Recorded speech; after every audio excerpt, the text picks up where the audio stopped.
New Middle East beats on I-24 News.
Welcome. You're watching Middle East Now on I-24 News. The headlines this hour.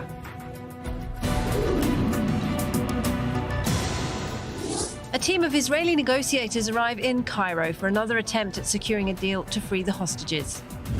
Human Rights Watch accuses Hamas and 4 other Palestinian groups of war crimes and crimes against humanity on October 7th. And the US Central Command warns that ISIS is resurgent as the group claims its first ever attack in Oman. But first, a day after harrowing photographs of young female captives in Gaza were made public, a fresh attempt to secure their release. A team of Israeli negotiators have arrived in Cairo for the latest round of negotiations. Our Zach Anders has the latest. We need the deal to happen now, and it is a very crucial and imminent moment. It can be signed. For 9 months we didn't have such an opportunity, and now we do. Get a deal done before you go to Congress.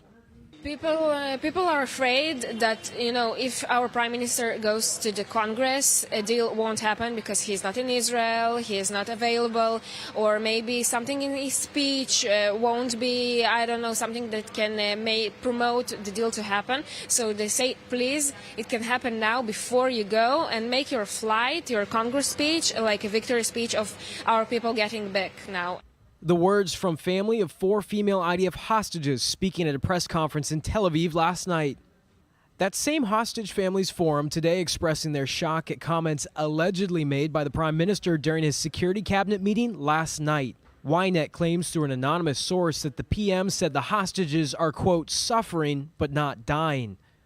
The Hostage Families Forum writing in response, quote, we demand the Prime Minister immediately explain his recent public statement. Continuing, it is imperative that the entire Israeli government, led by the Prime Minister, do everything in its power to expedite the signing of this deal rather than creating obstacles.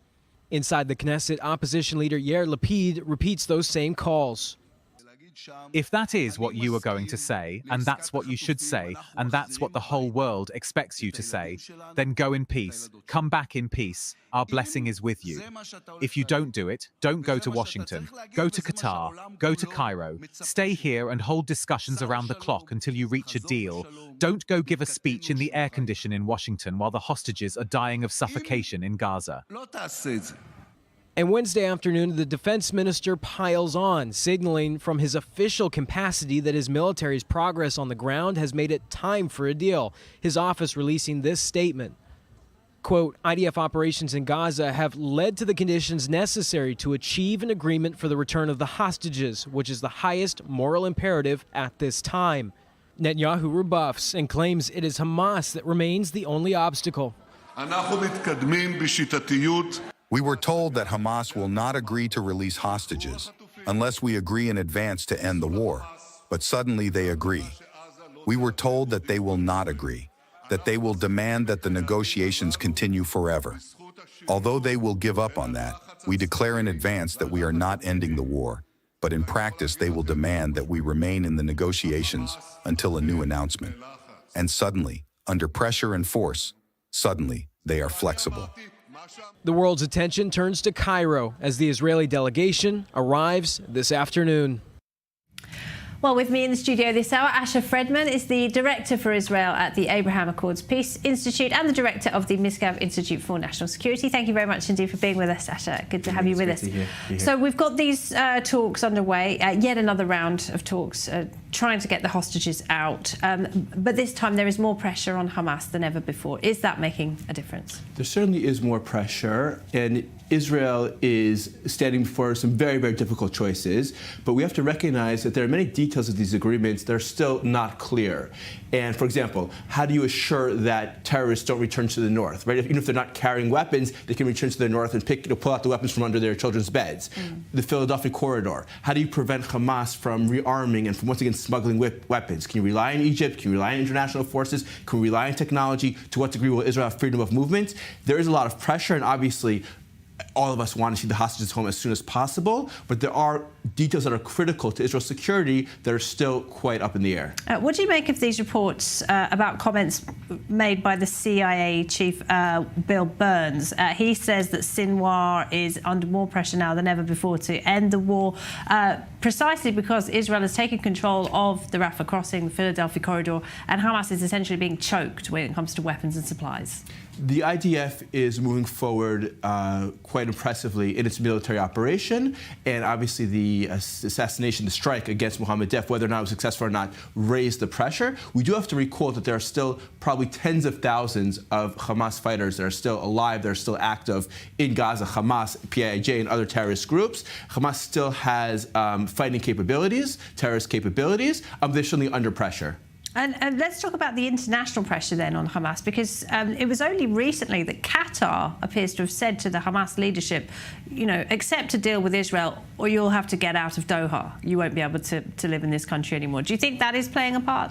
I think Qatar is still dedicated to the survival of Hamas. Every time there's American pressure or other pressure, we have a press announcement that they told Hamas leaders they need to leave. Sometimes they leave for 24 hours, they come back. The fact is that Hamas leadership is still in Doha. The Hamas financial network is still being run partly out of Doha. Al Jazeera continues to promote Hamas propaganda throughout the Middle East. I think that Qatar is still looking to help Hamas survive the current operation. And what about the sounds coming from Israel's allies in the United States? We've just heard from the new Republican pick for Vice President, J.D. Vance. He came out very quickly to talk about Israel and about the Abraham Accords, in fact. But he said Israel needs to hurry up and finish off the war in Gaza so it can focus and concentrate on the Abraham Accords. What were your thoughts on that? I think that former President Trump, Vice Presidential nominee Vance have been very clear about their support for Israel, about their support for Israel's war effort. But yes, they would like Israel to finish the job, to get it over with. They think that Israel should have moved more quickly and should not have delayed many of its military operations because of American pressure. And I think, to be honest, they'd rather focus on other issues when they come into office, internal issues, domestic issues. So certainly they would like to see Israel complete the operation and achieve its war goals as quickly as possible. Asher Fredman, for now, thank you very much. Thank you. Indeed. Well, Hamas and 4 other terrorist groups committed war crimes and crimes against humanity when they invaded Israeli communities on October 7th. That's the conclusion of Human Rights Watch, which has published an in-depth account of the Hamas atrocities of that day. Our Emmanuel Honora has this report. If Israel were looking for more international support, it might have just gotten it. A new 236-page report titled "I Can't Erase All the Blood from My Mind" by Human Rights Watch details how Hamas and other Palestinian groups systematically committed hundreds of war crimes on the 7th of October. A welcome report for Israel, which has been pleading to the world to recognize the nature of the crimes committed that brutal day. Describing numerous accounts of war crimes and crimes against humanity, the report is one of the most in-depth international studies on the surprise Hamas assault. Belkis Swill from Human Rights Watch explained at a news conference that it's, quote, impossible for Human Rights Watch to put a number on the specific instance of war crimes, adding that there were obviously hundreds that day. Even more specifically, the report also found evidence of sexual and gender-based violence, crimes that many anti-Israel groups are quick to deny and push back on. Following the publication of the report, Hamas responded in a statement that it was, quote, lies and blatant bias towards the occupation, also demanding a withdrawal and an apology. To drive its point further, the terrorist group added that Human Rights Watch is, quote, echoing the lies told by Israel. Meanwhile, the 236-page report has been 9 months in the making, and Human Rights Watch already reached out to Hamas at the end of February. In a previous 9-page response letter submitted by Hamas on April 14th and cited throughout the report, the group insisted that it is, quote, committed to respecting international and human rights law, and that it has a military doctrine not to target civilians. Human Rights Watch staunchly denies these claims and even goes so far as stating that targeting civilians was part of Hamas's plan from the outset. With Israel fighting for its image on the global stage and vying for more international support, this report might be too little, too late. Well, to talk more about that, we're joined on the line by Natasha Hausdorff, barrister and international law expert and the director of Lawyers for Israel. Thank you very much for being with us, Natasha. We appreciate it. Now, Human Rights Watch has published numerous reports, hasn't it, since October 7th, criticising Israel's response to the attacks. It's finally put out this report on what Hamas did. How comprehensive is it, in your view?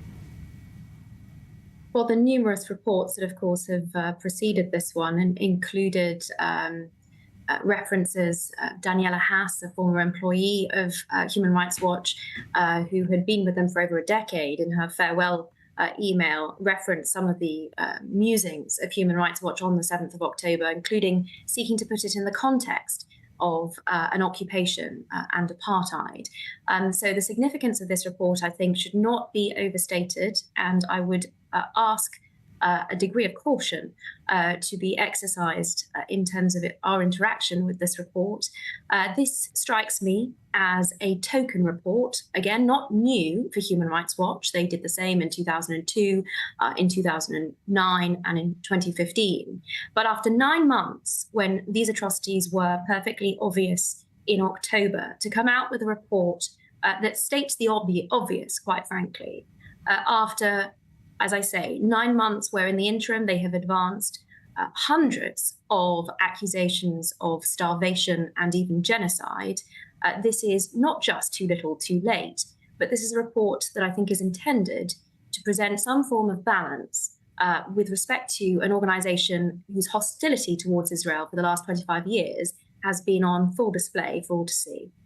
Well, will it have any bearing, do you think, on the cases against Israel at the ICC and the ICJ for alleged genocide and war crimes in Gaza? Would it carry any weight there? Well, the other activities of Human Rights Watch have most likely been quite significant, not least in the recent application by Karim Khan at the International Criminal Court for arrest warrants against the Prime Minister Benjamin Netanyahu and Yoav Gallant. Their previous accusations against Israel of war crimes, even using starvation as a weapon of war and genocide, have undoubtedly had a significant effect, not least because of their reputation, which may very well be deserved in other aspects of their work. But as I say, for a long time, their obsessional focus with the Jewish state and their anti-Semitic bias against Israel, which was called out by a long-standing employee of theirs, has undoubtedly been one of the pivotal factors. They are clearly one of the key combatants in the lawfare agenda and campaign against Israel. Well, in the report, they do accuse Hamas and other groups of war crimes and crimes against humanity. But, you know, what is the significance of this? Because does there exist any kind of mechanism for bringing terrorist groups like Hamas to justice for the crimes that it has committed against civilians? Not in the context of international law that applies between states. That's why there has been some discussion of special tribunals to be set up within Israel to try the atrocities of the 7th of October. Those certainly have carried more favour with academics and lawyers with experience in this area, not least because the notion that Israel would have any fair trial, or indeed those who committed acts of genocide against Israelis would be properly tried by international tribunals, which have shown themselves time and time again to be politicized bodies that are engaging in this lawfare initiative themselves against Israel. The prospect of those individuals being properly tried elsewhere, I would suggest, is very slim to non-existent. Natasha Hausdorff, thank you very much indeed. Thank you. Well, inside Gaza, a deepening sanitation crisis is compounding the misery of civilians who are trapped in the fighting between the IDF and Hamas. And the Hamas-led authorities are ignoring pleas to remove piled-up garbage, which is leading to the spread of disease. More in this report. With bulldozers ploughing through growing piles of waste, the smell and filth have become unbearable for the residents of Gaza. We can't sleep, we can't eat, we can't drink. The smell is killing us. The piling up of waste has led to bad smells, spread of insects and rodents, and leakage of waste liquids into the underground water reservoir. Since the war erupted in October, triggered by Hamas's brutal attack on Israel, Palestinians are growing angry as they also face a dire shortage of essentials like food, fuel, water, and medicine. I am an adult woman. I have never had lice, but due to lack of soap, I have lice. Have you ever seen this? An adult woman brushes her hair and lice come out of it. Why? Due to the lack of necessary supplies. No one takes care of us. Despite the critical need for services, Gaza's residents find themselves in a desperate situation. We are calling on the municipality of Han Yunis to remove the waste. We can't sleep. All night we're fighting mosquitoes, and we can't stay still. No one is caring for us. People are catching diseases like scabies. But the call for government services is wishful thinking in Gaza. Hamas, responsible for governing the Strip, has been accused of exacerbating the crisis by stockpiling humanitarian aid and selling it to civilians at excessively high prices, leaving many without basics they need to survive. There is no waste distribution. There is no solution to the waste distribution. And so it's incredibly difficult for the population of Gaza here to continue. Hamas's mismanagement and prioritization of its militant activities over the welfare of Gaza's residents have worsened living conditions, making daily life a struggle for ordinary Palestinians. It just keeps getting worse. And with the temperatures rising, it's really adding misery to the living conditions here. We can smell this pile of trash from just a few meters away. You know, people are living among it, people are living around it. The misuse of resources has pushed the international community to call on Hamas to allow aid to those who need it most, but the situation remains dire.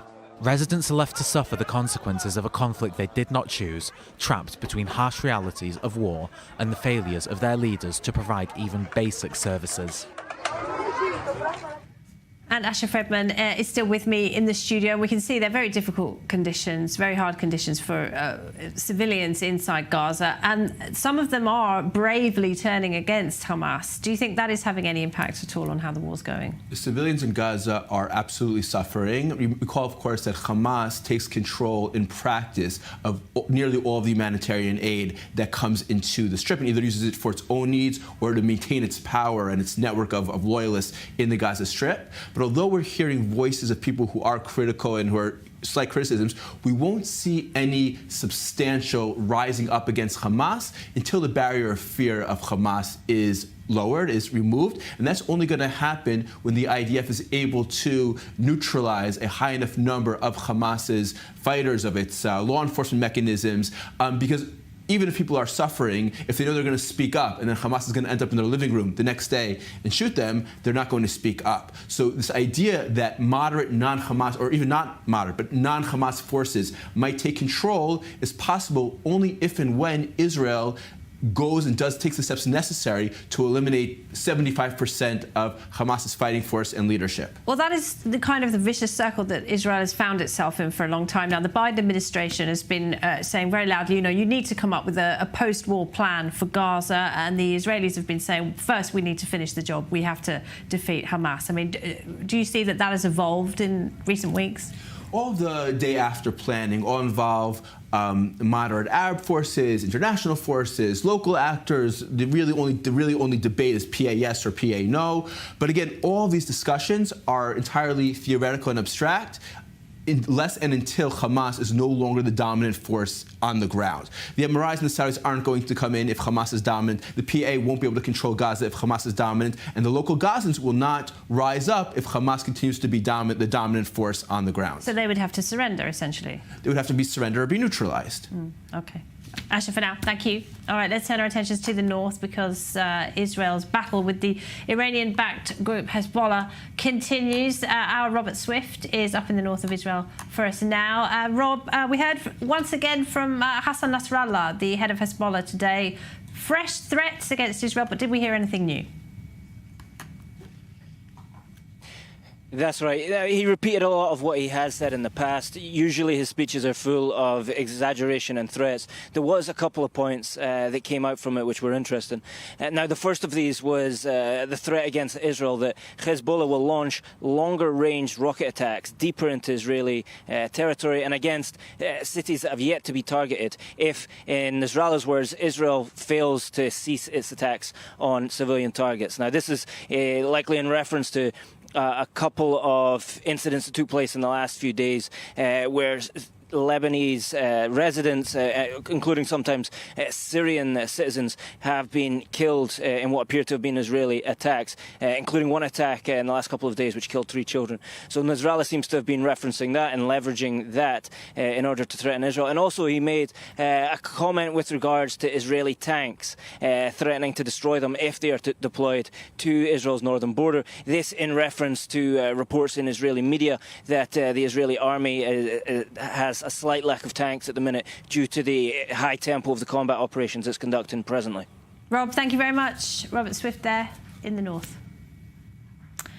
And as the attacks from South Lebanon increase, Israel is preparing for a worst-case scenario. That includes the Israel Electric Company, which issued dire warnings about what could happen in the event of a massive missile attack from Lebanon. Our Oria Keshet has this report. With the chances of an all-out war on the northern border only increasing, the Israel Electric Company is preparing for the day when the missiles will fly over the power plants. The power plants are a strategic target and Israeli officials are fearful they could be damaged if the worst-case scenario comes to pass. There's this phenomenon where the only thing officials do is frighten and panic the public. Against that, you have employees of the electric company who since October 7th are working to ensure that all these nightmare scenarios will not come to pass. In a 5-day exercise, the electric company prepared for all scenarios, such as damage to a central power plant, deactivation of high voltage lines and repair work on infrastructure under fire.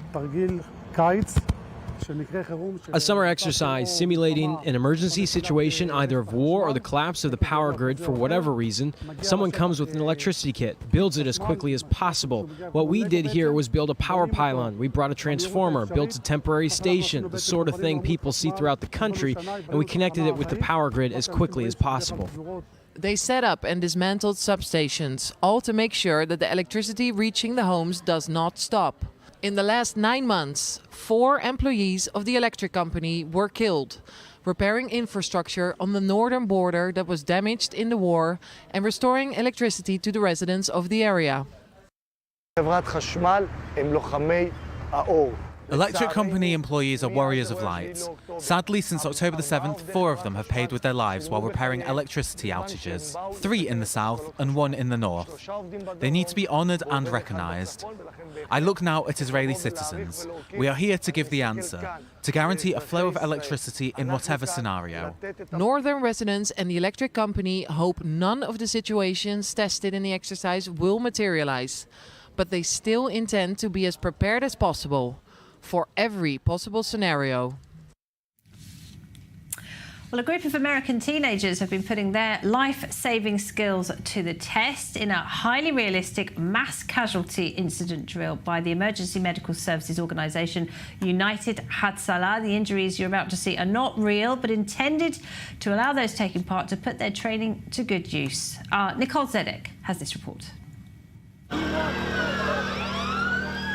Camp NCSY, listen up, attention all units, this is a drill. Initial reports indicate a mass shooting terror attack at the summer camp in the Ben Shemin forest. Responding to a simulated terror attack.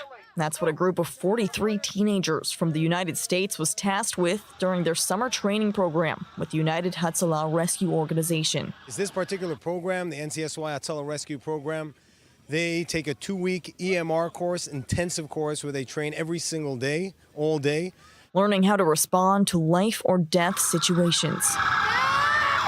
While the movie Magic Blood may seem over the top, the director of United Hatzalah's emergency department says especially after October 7th, it's critical to prepare for a situation like this. As we can see, almost every day we see terror attacks, we see a car accident. As much as people that knows the basic training and can help save lives, we save more lives in the world. What did you feel when you first came here and you saw the mass casualty incident?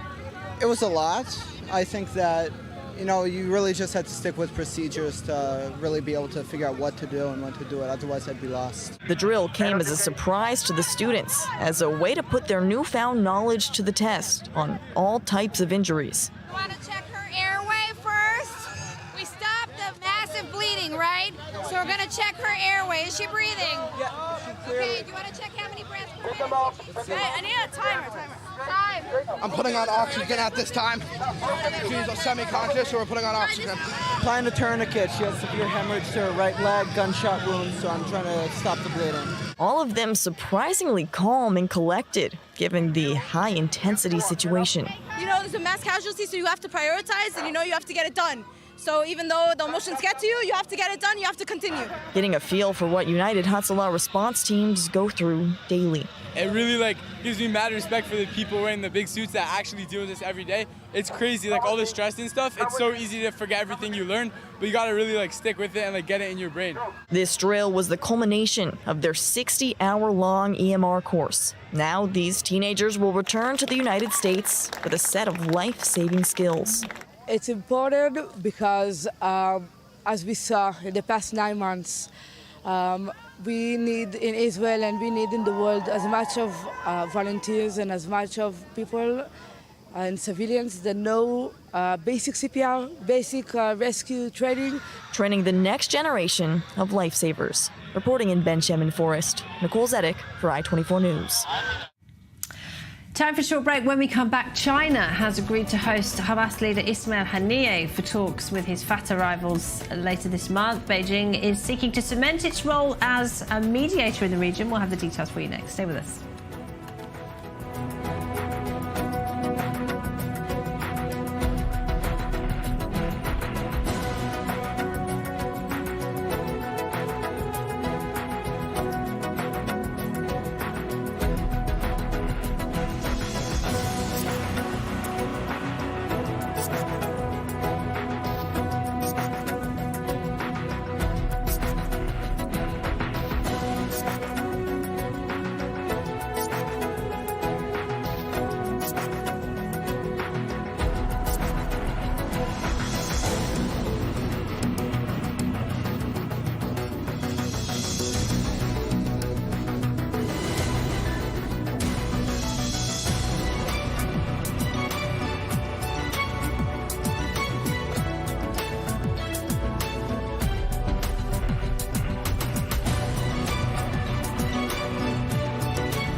This broadcast is brought to you by Israel Bonds, the most direct and impactful way to support Israel. Invest now at israelbonds.com.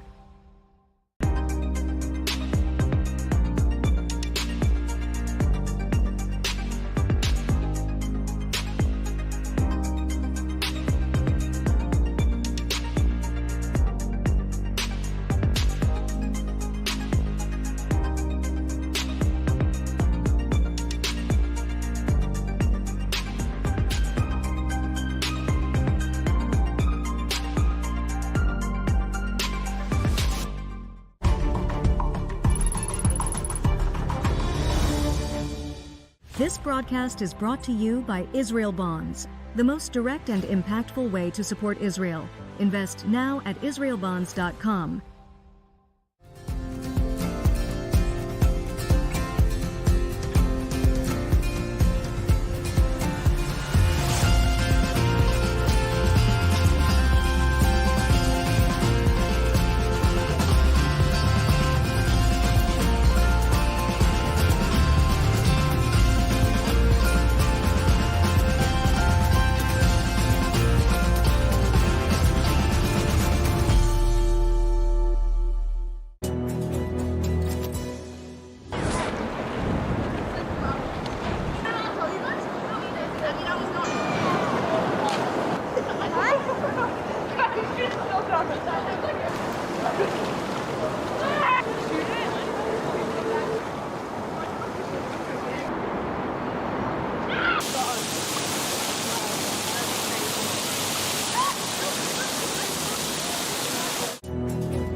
Welcome back. China has defended its decision to invite Hamas political chief Ismail Haniyeh to Beijing for talks next week. Haniyeh will sit down with his opposite in the rival Fatah party.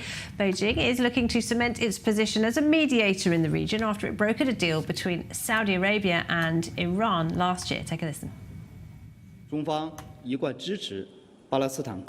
China has always supported Palestinian factions in achieving reconciliation and unity through dialogue and consultation. China is willing to provide a platform and create opportunities for all factions to engage in reconciliation dialogues. China's efforts are in the same direction of those of other relevant parties. China is willing to enhance communication and coordination with all parties to work together towards the goal of Palestinian internal reconciliation. So what is the likelihood that China can broker some kind of unity deal between Hamas and Fatah? Well, joining us now, Samer Sinijlawi is a Fatah activist and the chairman of the Jerusalem Development Fund. Good to see you as always, Samer.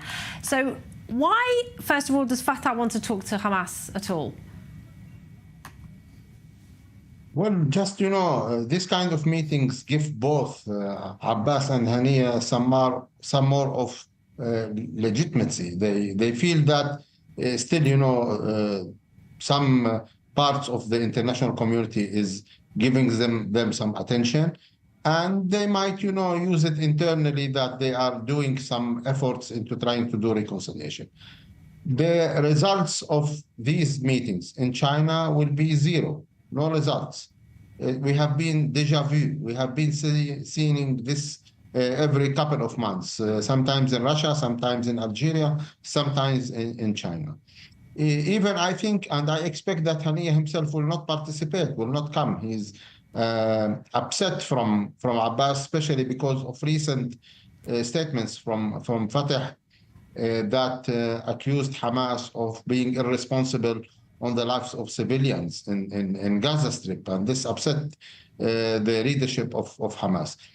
It's not going to work.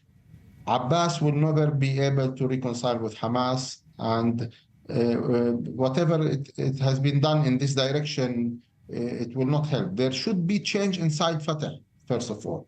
If a change inside Fatah did not start as an initial phase towards more reconciliation, it will not happen. The current leadership of Fatah will not accept any kind of reconciliation. Well, is it a question of the leadership, Samer? Because when we look at the polls, Hamas is and remains far more popular than Fatah in not only Gaza but also in the West Bank. In fact, I think they're more popular in the West Bank.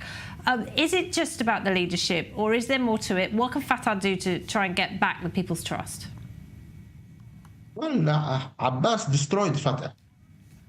Fatah remains the mainstream, liberal, moderate, secular part of the Palestinian society. But the leadership gave a lot of bad examples over 20 years. So people in the street are distancing them from the corruption, from the lack of respect to internal human rights, I mean, this leadership has not been able to protect, to respect the human rights of the Palestinians internally.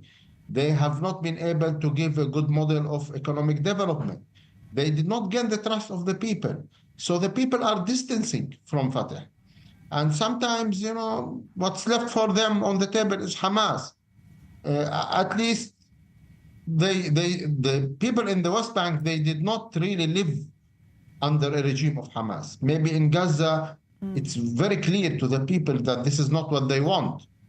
In general, I can tell you that the Palestinians will not select Hamas or the current leadership of Fatah in case there was a third alternative that provides respect to the people, development, hope, new dynamics. They need an alternative vision. They need an alternative vision. I mean, Fatah and the Palestinian Authority have a huge opportunity here, don't they? The Americans, the Arab states, everybody is falling over themselves to give power to you know, help Fatah and the Palestinian Authority rule over a peaceful state of Palestine.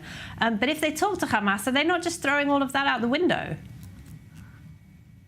Well, there is no vision. You have mentioned the key word, vision.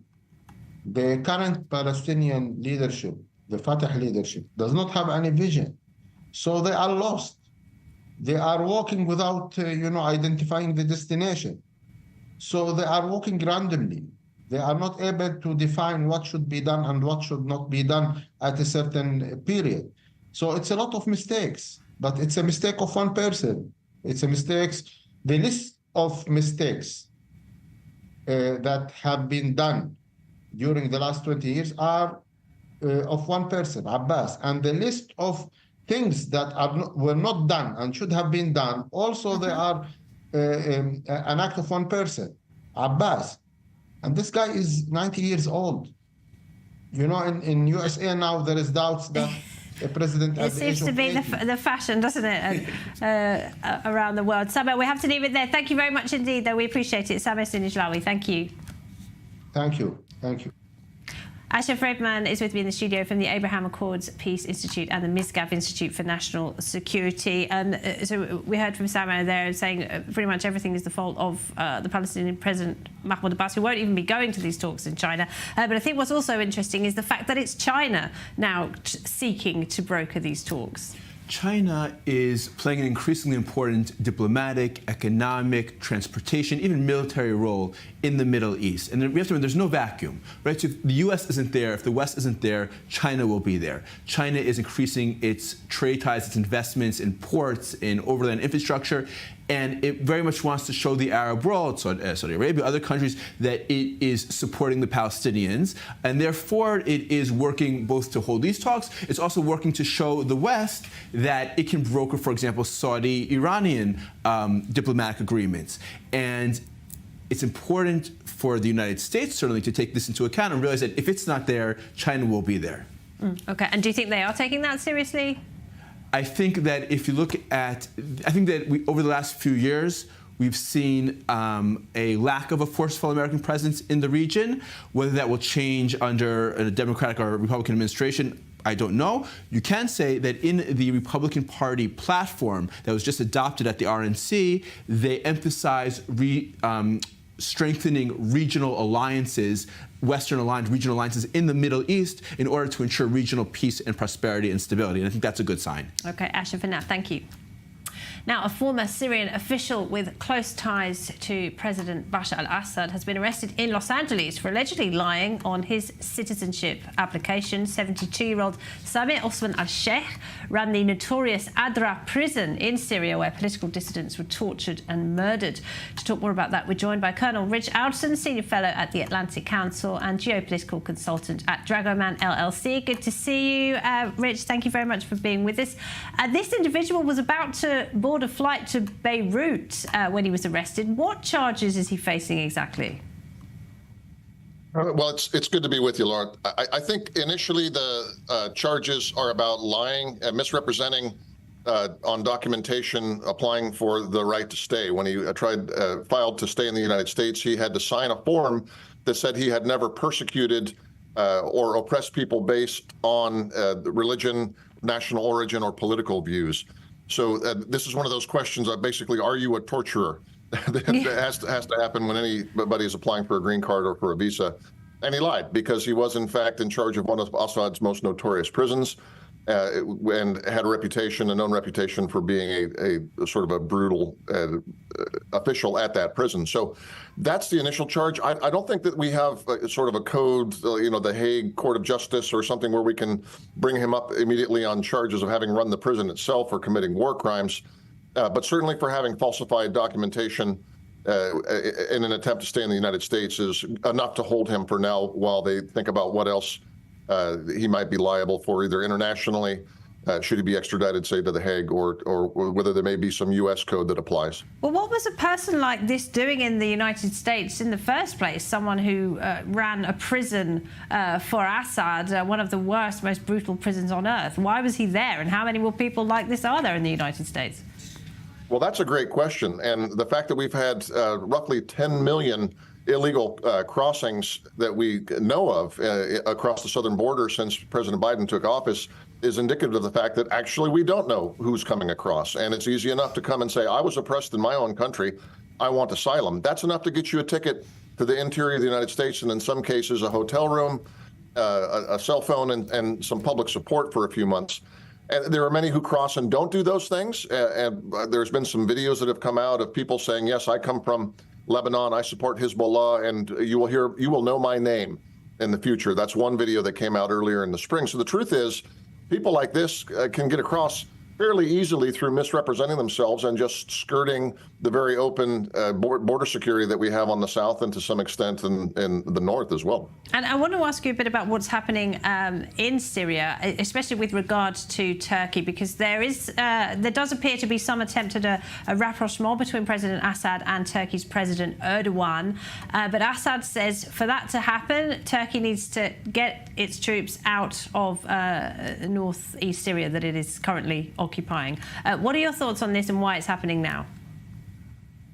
Look, I think Erdogan has, because his main focus now is on improving the economy and reversing some of the destabilizing macroeconomic factors that stem, frankly, from policy mistakes over the last several years, has turned after 2020 from a hard power approach to the region, much more to a soft power and partnership. This is why he was pursuing reconciliation prior to October 7th with Netanyahu and the government of Israel, and has done so and sustained it with Egypt and Saudi Arabia, with the Emirates and others, because he's trying to lead with trade. As part of that, he'd also like to lower the costs of his military engagements in Syria and Iraq, if he can do so on terms that provide security in Turkey's counter-PKK, counter-terrorism campaign. The problem is that Assad's condition that in order for them to have normal relations, that the Turkish need to pull out all their troops is a non-starter with Ankara. And Ibrahim Kalin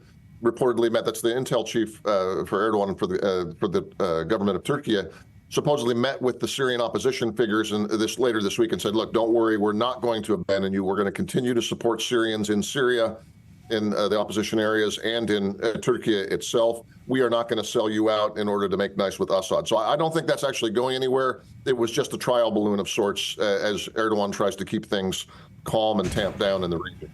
Colonel Richardson, great to talk to you. Thank you very much. Good to see you as well, Laura. Now to a frightening new revelation from Israeli security forces, which have revealed that Iran managed to successfully recruit agents right here in Israel. Our Natasha Kochuk has the story. Hanging blood-stained signs across Israel, delivering packages to the doorsteps of civilians containing the heads of severed animals. These are just some of the tasks that at least 3 Israeli citizens have allegedly carried out for Iranian intelligence agents. Israeli security forces have arrested these suspects over the course of the last 2 weeks for working against Israeli national security in the interest of Iran. One of those suspects has been identified as 21-year-old Elimelech Stern, a young Israeli who came into contact with Iranian agents via the messaging app Telegram.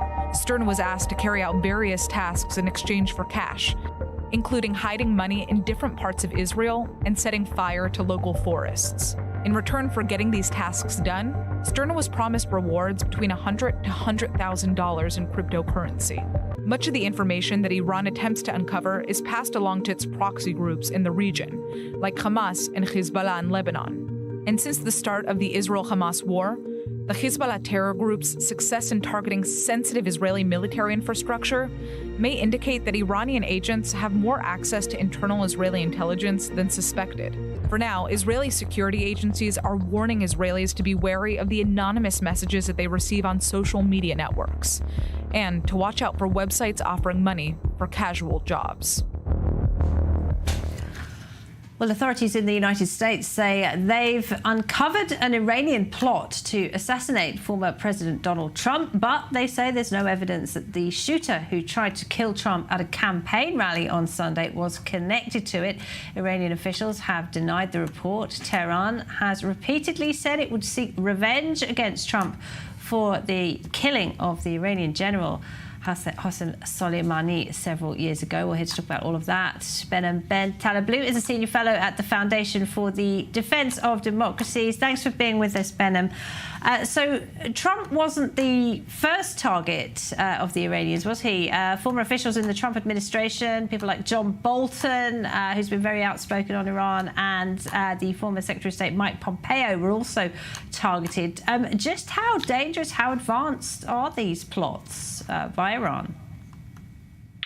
Well, it's a pleasure to be with you. If we don't take the Islamic Republic of Iran at face value, particularly when they have the intention, the capability to carry out terrorist attacks, kidnapping attacks, and all sorts of other attacks that we've seen for several continents now over the past maybe 3 or 4 decades, we end up putting ourselves in a situation that we were in 2022 when we ignored Putin's threats to invade Ukraine. Many of these autocrats mean what they say.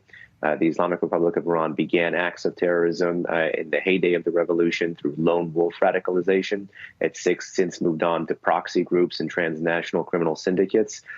So I think they certainly have the intention to carry out the mission against, or the threat against, the life of the former president, the life of many of his national security cabinet officials, including, as IRGC officials have mentioned, people like Brian Hook, people like Pompeo, people like Bolton, people like General McKinsey, for example. These are all names that the Iranian media has repeated as levying a death threat against for the killing of Qasem Soleimani in January 2020. And how the Islamic Republic has been able to, extend that long arm in places like Europe and South America. This week, I believe, is the 30th anniversary of the AMIA terrorist bombing in Buenos Aires, for example, which was midwifed by Hezbollah, but masterminded by Iran and the IRGC and political officials who are no longer around today, at least some of them. That all of this should be a warning to not dismiss these threats. Meanwhile, with these threats being uncovered by the U.S. security organizations, you're also seeing Iranian officials, high-ranking officials, regularly visiting the United States for events at the United Nations in New York and so forth. Has there been any conversation about removing access for these diplomats? It's certainly something that analysts and advocates have mentioned time and time and again. The Biden administration has undone some of the more tightly wound visa and diplomatic restrictions for Iranian officials at the UN that existed at the height of the max pressure period from 2018 to 2020. But right now, I think that conversation is falling on deaf ears, given that I think about a day ago, the deputy foreign minister, or at least the acting foreign minister, was in New York for UNSC consultations. I mean, the ledger is so lopsided here, we can really get into it. But for example, the Americans or the Biden administration permitted, I think, 30 plus polling stations.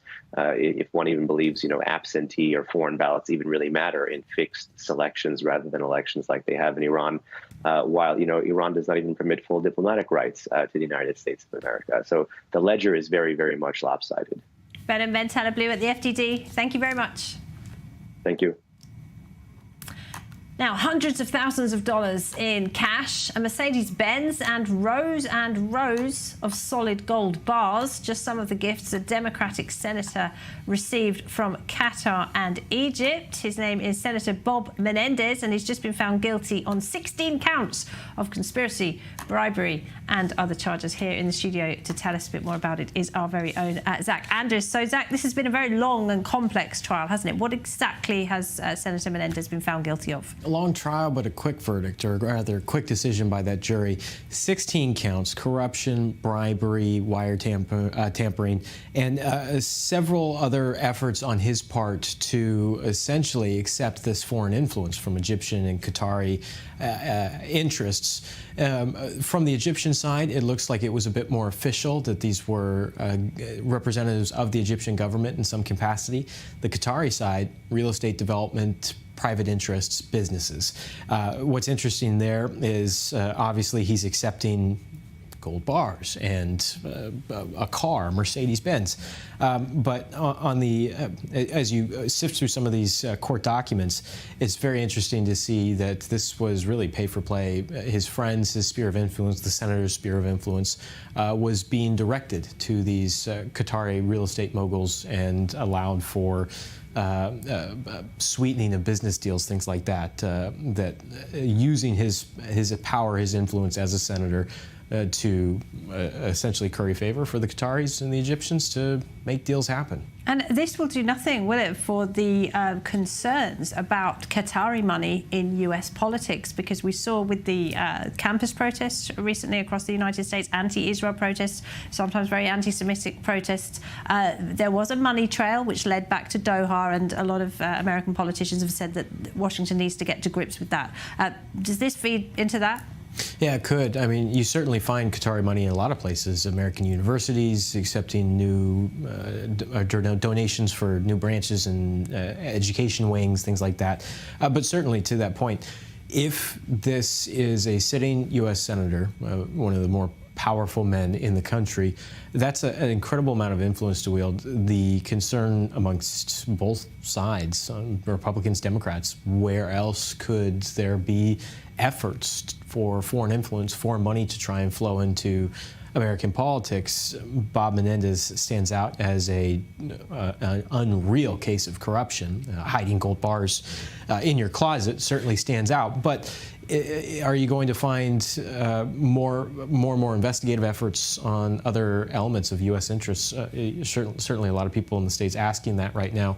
Where else could there be corruption at this level? And again, Bob Menendez, this is Looney Tunes level corruption.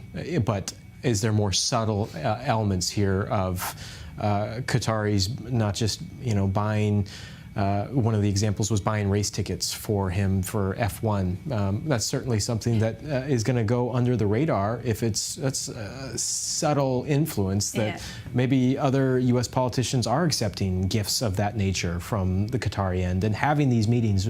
A lot of investigative journalists in the States right now should be camping out these hotel lobbies and seeing when these meetings are taking place with powerful U.S. officials and the Qatari emissaries. Yeah, solid gold bars are far from something, that's aren't just, they? that's, Zach, come on, too much. Thanks very much indeed. Actually, a quick word on that, because that is a big worry in the U.S. It is a big worry. I think we don't know yet. We've barely scratched the surface of Qatari influence in the United States beyond universities. I think there are indications of Qatari money going to foundations, going to NGOs, going to civil society groups, going to lobbying firms. And I think that if and as you recommended, and I think very correctly, there is investigative journalism, we'll see the depths of Qatar's tentacles in the American political sphere. All right, Ashraf Redman and Zach, thank you very much to you both. Now, the Islamic State group has claimed responsibility for an attack on a Shiite mosque in Oman. It was the group's first attack in the Sultanate. Well, this just hours after the US Central Command warned that ISIS was on track to double the number of attacks it has carried out in the region this year compared with last year. Khalid Hassan is a counter-terrorism expert. He's with us now. Thanks for being with us, Khalid. So this was the group's first attack in Oman. Is this a sign that it is planning to target the Gulf states, which are usually known as kind of havens of stability, aren't they? Yes, thanks for having me, Laura. It's actually too early to say because it could be one of two scenarios. It could be a one-off attack by terrorists who are inspired but not necessarily trained or funded by ISIS. Or it could be, which is the worst scenario, that they had some sort of operational ties to ISIS, such as training or funding. And I think it's really important to highlight that almost 90% of people who were actually killed and injured in this attack were Pakistanis and Indians, as we have seen.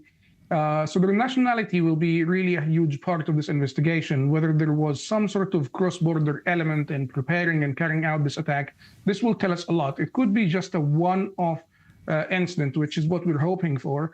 And also the good news here is that many of these GCC countries are actually very well equipped, sometimes surprisingly to many people. They have very serious security arrangements with Western superpowers to ensure that they are stable, like you said, and basically havens of stability in the region.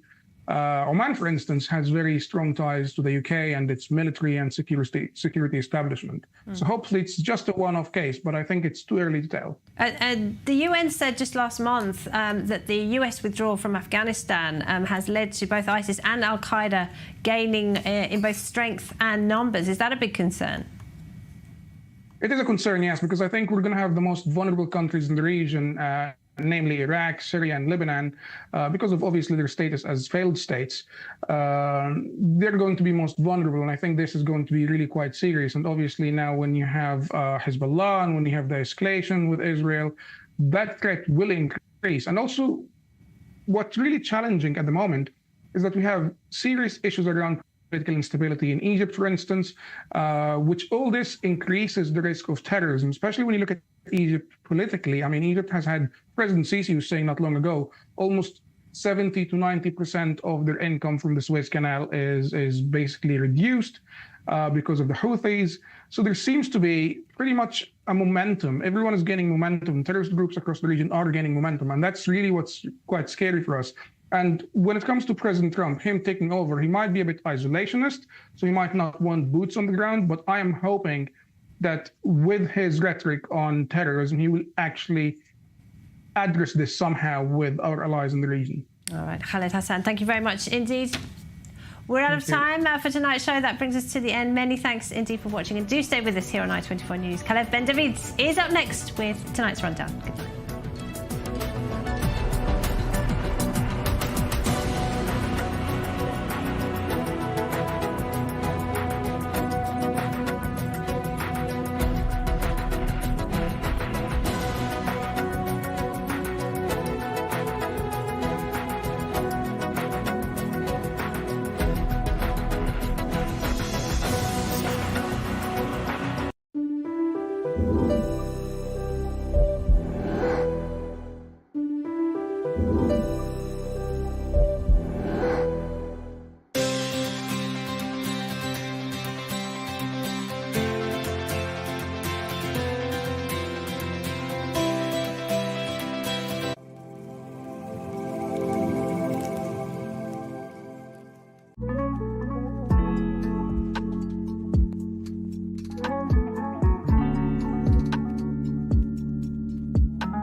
A new voice is about to be heard. אתם צופים בערוץ החדשות i24 News. i24 News launches its 4th channel in Hebrew, broadcasting 24 hours a day, 7 days a week.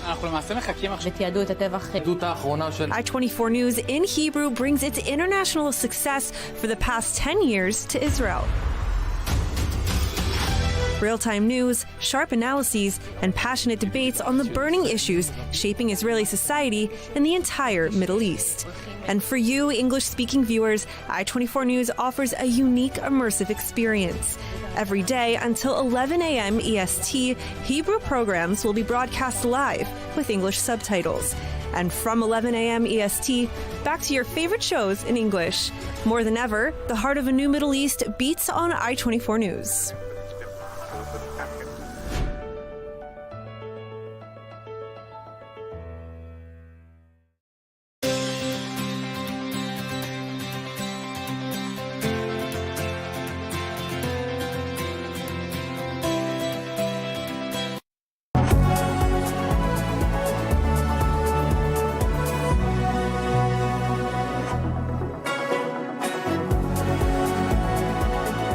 On today's program, as talks resume for a hostage deal, growing gaps emerge between Israeli Prime Minister Netanyahu and Defense Minister Gallant over the urgency to reach an agreement now. We'll take a closer look. Hezbollah leader Hassan Nasrallah threatens to widen the attacks on Israeli communities in the north. We'll go to our reporter there for the latest on the Lebanon border front. And in the U.S., Ohio Senator J.D. Vance prepares to make his debut speech as the GOP vice presidential nominee. We'll go to our correspondent at the Republican National Convention in Milwaukee for more on what his selection as VP candidate may say about Donald Trump's approach to Israel in a second term.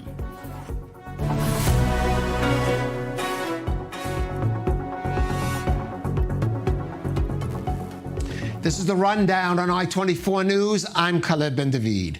As the Israeli team negotiating a hostage release agreement arrived in Cairo today for the latest round of talks, the government is wrestling with the question of how to reach a deal to free the 120 captives held in Gaza and still maintain the fight against Hamas.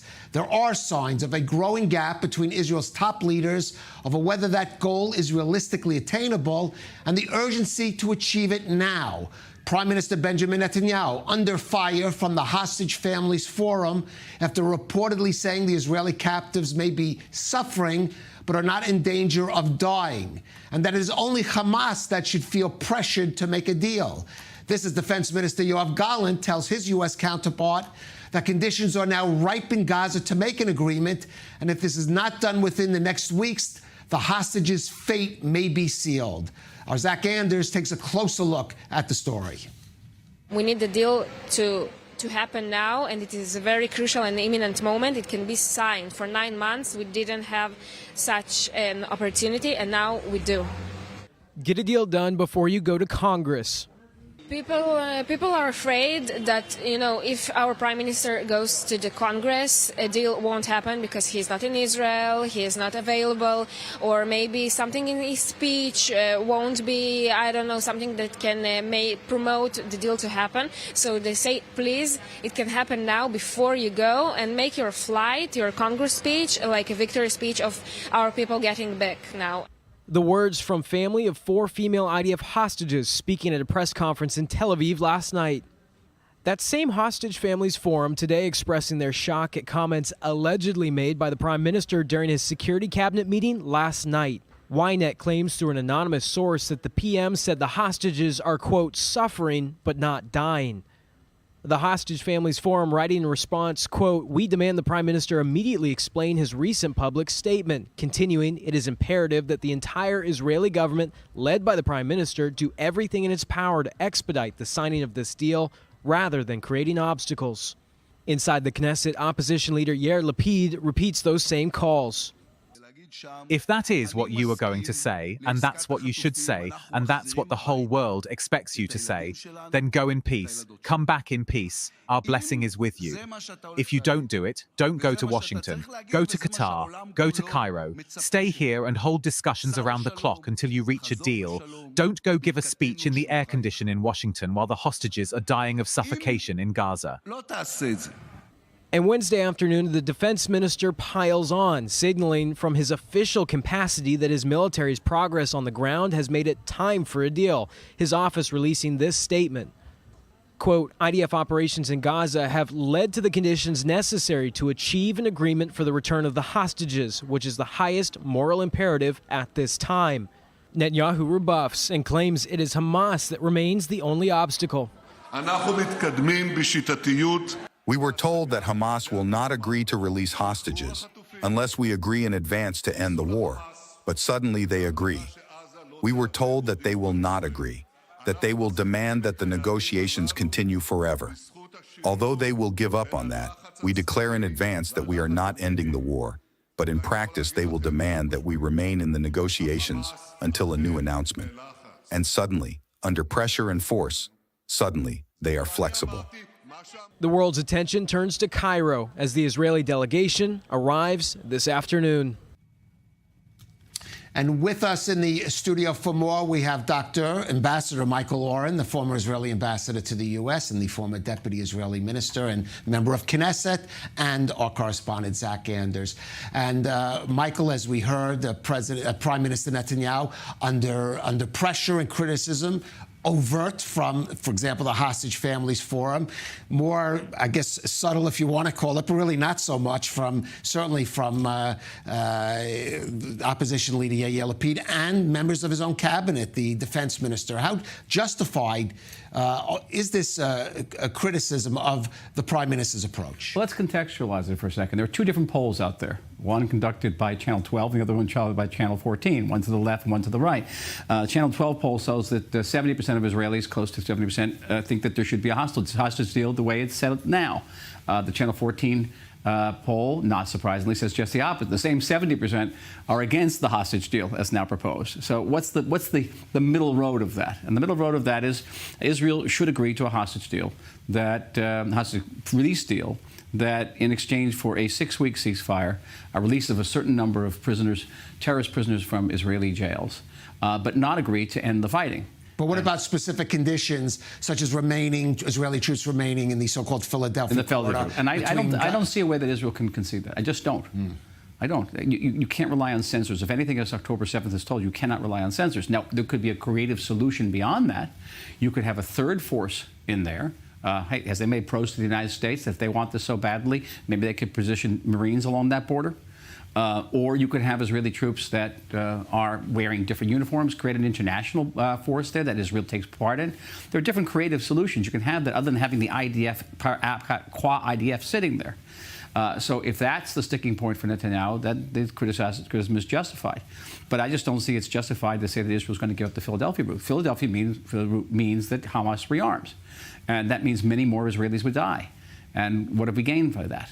And I think that generally that the IDF is doing a very good job in ramping up the pressure on Hamas. And I've seen all sorts of movement on the Hamas side because of ramping up the pressure. And more than the fact, I think the Biden administration understands that now also, that they finally concluded that holding us back all these months was a mistake. It led Sinwar to believe that time was working on his side. And now they understand the need to change Sinwar's thinking. And though, that is why the criticism of Israeli operations in Gaza for the last couple of days has been almost, not just muted, almost non-existent. There was no White House statement after the attack against Mohammed Deif. And look, the New York Times is reporting that 90 Palestinians were killed on that day. Not a single White House statement. 2 months ago, that would have been an avalanche of statements coming out of Washington. I think they understand. Or maybe lessening criticism from the Biden administration. But, Zach, surely the White House wants to see a hostage deal before Prime Minister Netanyahu arrives in the U.S. Capitol to make that speech to Congress. And now, as we are hearing, to meet with President Biden. And we're hearing that they're in full-blown panic mode right now, just based on Biden's ability to hold up in a room where there will be potentially public press comments from the U.S. press. questioning both the Prime Minister and the President at the same time. That's what we saw with Keir Starmer when they were sitting down in the Oval Office together at the same time. The real pressure on the Biden end, or the Biden administration end, getting a deal done before he makes that statement to Congress is primarily based around, well, what is this address, this rare address to Congress going to look like? How long is the speech going to be, and what's he going to say in the speech? When you talk to the family, like I did last night, they're very concerned. They're outlining their concerns specifically about what will be the contents of that speech. What is he going to say to the American Congress? Does that influence or change the deal? Or is he going to say something that inflames tensions on the Hamas delegation side that makes them walk away from the talks? A lot of families are concerned about that right now, and that's why they're pushing for a deal now. I know the question was about whether or not Biden's pushing for the deal now. It could go either way. Well, Biden has been pushing for a deal along. The wider context. Right. Well, let's historical context here, Michael. Political context. Not a rare, but not unprecedented speech by Netanyahu to a joint session of Congress. You were the Israeli ambassador there when, of course, he holds the world's record. He passed Churchill years ago. Okay. So you've advised. I presume you've advised the Prime Minister on previous addresses to Congress on different issues. What advice would you giving him now? I don't think he needs my advice. He's going to be thanking the Biden administration for its support. I don't think he's going to be even given, maybe intimating any difficulties that have been. He's going to talk. He's going to lay out Israel's perspective, what Israel's our view of the world after October 7th. He's going to talk about the situation in the north, and the one issue he's going to hammer again and again in Iran, again, is the Iranian nuclear issue. And it's going to go a completely different direction. But there are a number of political contexts here. The question is whether Netanyahu is going to meet with Donald Trump and now J.D. Vance. And then the bigger question is, does Donald Trump want to meet with Benjamin Netanyahu, which is probably a bigger question, because in democracies it's quite appropriate that a visiting head of state or a visiting head of government, in this case, will meet with the head of the opposition. And certainly that happened during 2016. But we're talking about U.S. pressure. But there is domestic Israeli pressure. A lot of criticism about the Prime Minister today, about comments he reportedly said about the hostages suffering but not in mortal danger, which has been criticized. So if he does go to Washington and he doesn't have a hostage deal before that, I'm sure there is going to be he's going to face certain. He's going to get criticism no matter what he does. He's going to get criticism all the time. It's going to be always criticism of Netanyahu. It's one of the givens of Israeli political culture. There's always going to be massive opposition to Benjamin Netanyahu. But I always say, and I'll say it again, that it's always a mistake to eulogize him politically prematurely. And he has the capability to come back now. And watch his numbers climb up in the polls. I say this not with any particular joy. But I also would say there really is only one direction they can realistically go with the polls now. But of course that may change later on in terms of an inquiry into October 7th. And that's another issue. But I think let's just take it back to the United States if we can for a second. Yeah, sure. I think that it was in the aftermath of the debate, in the aftermath of the assassination attempt against Donald Trump, now with the appointment of J.D. Vance as the vice president. We'll discuss that in more detail later. All right, but just briefly, is that the president needs a win. Right. He has to be able to show the American people and his own party that he's capable of bringing in a significant diplomatic victory. Well, and we're connecting to Bibi's speech, but it's not just the Bibi speech. It's generally to the situation that the president finds himself in. All right. So again, there will be pressure from the White House to move, certainly hopeful movement on a hostage deal that could lead to peace agreements in the region. Gentlemen, let's turn now to the security. Another situation that's going to be discussed certainly is a security situation in the north, where Hezbollah is continuing its aerial attacks today and is now threatening to widen the scope of their fire on Israeli communities there. Hezbollah leader Hassan Nasrallah saying today that his Iran-backed militia will, quote, launch missiles at settlements that were not previously targeted. This in response to what he claims are growing civilian deaths from Israeli fire in South Lebanon. Here is Nasrallah. Our support front will continue as long as the attacks continue on Gaza Strip. Its people and its resistance continues in its various forms.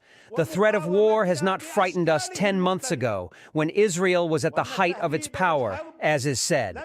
If they continue to target civilians, it will push the resistance to launch rockets and to target new settlements that have not been targeted before. If your tanks came to Lebanon and southern Lebanon, you won't suffer from a shortage of tanks because you won't have any tanks left.